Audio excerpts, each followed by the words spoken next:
What is good, guys? Welcome back to the channel. My name is Rory Gissing, and this video we are going to do an experiment to find out if I can shrink my waist over the next sort of 8, potentially 10 weeks. I have already made a few videos about how to shrink your waist. I'll put a link up here, but this time I'm going to do it at a different angle with some suggestions coming from my new coach. So we are going to do some waist restriction. So I am going to be wearing essentially a weightlifting belt, but quite a specific one, just to have something incredibly tight around my midsection. It is going to be a form of corset training that I mentioned in my videos before. I am just going to give it a go.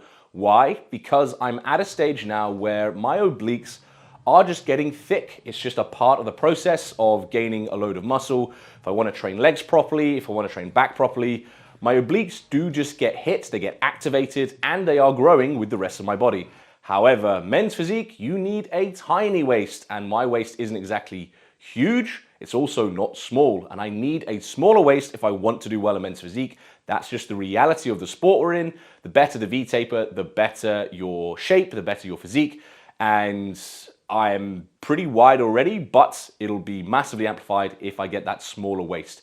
My obliques are just too thick. This video is just going to be talking about the process. It's not going to show the final results because I haven't got them yet. This is day 2 for me as I'm recording this video, so you'll need to check back in, let's say 4 weeks time. I'll do an update and then I'll do the final results in that 8 to 10 week mark. So make sure you're subscribed so you don't miss out on what the results will actually be while I do this experiment on myself. So let's measure my waist now and then compare that to in 4 weeks time and then in 8 weeks time. Right, so we're gonna do the day 1 tape measure test. This is actually day 2 because yesterday I totally forgot and ate my breakfast before I bloody got my tape measure on, so we're gonna do it properly. Nothing would have changed in a single day, so day 2/day 1, tape measure.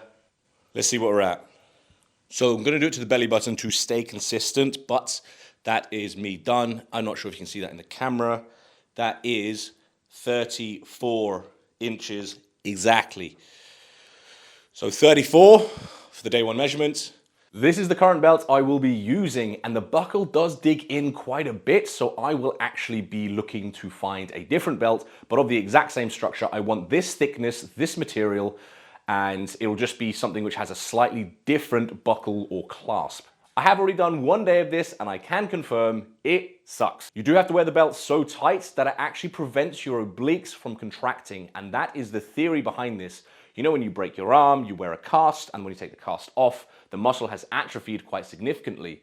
We are applying that theory to restricting the use of my obliques. So we wear a belt so tight that I have to keep all of my breathing in my upper chest. I don't really use the diaphragm too much, and I can't contract and brace with my obliques anymore. So that's how tight I have to wear the belt, and that's why it hurts like fuck. Now, am I skeptical of this? Of course I am. Who wouldn't be? Like, it does sound pretty insane what I'm trying to do, but I also think it is worth trying to see if it does work. Like, some people swear by this, so if it's shown to work for someone, then it's definitely worth trying to do myself. And then of course I get to report it back to you guys to tell you if it's worth doing or not, and can it actually shrink your waist, providing you have the same issue as me, which is big, thick obliques. Okay, so this is going to be the plan going forward. For the first 2 weeks, I wear the belt for 6 hours a day during gym sessions. So it's always going to be during every gym session, but for the first 2 weeks, it will be just 6 hours straight. And then week 3 and 4, 8 hours a day. And then week 5 to 8, 10 hours a day. And if needed, we continue for an extra 2 weeks with week 9 and 10. Let me know in the comments if you think this is going to be possible or if I'm just insane for even trying this. But otherwise, guys, I will catch you in the next video and keep an eye out for that 4-week update.